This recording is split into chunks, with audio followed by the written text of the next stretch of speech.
بسم الله الرحمن الرحيم. هل أتاك حديث الغاشية؟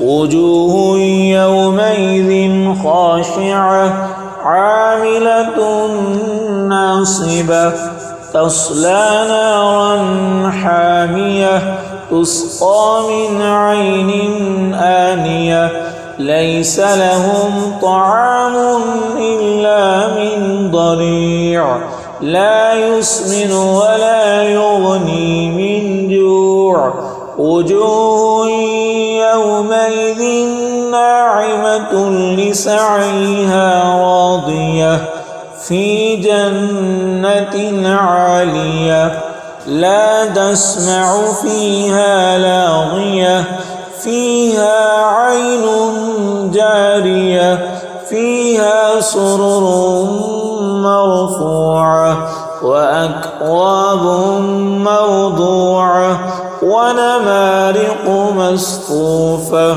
وزرابي مبثوثة أفلا ينظرون إلى الإبل كيف خلقت وإلى السماء كيف رفعت وإلى الجبال كيف نصبت وإلى الأرض كيف سطحت فذكر إنما أنت مذكر لست عليهم بمسيطر إلا من تولى وكفر فيعذبه الله العذاب الأكبر إن إلينا إيابهم ثم إن علينا حسابهم.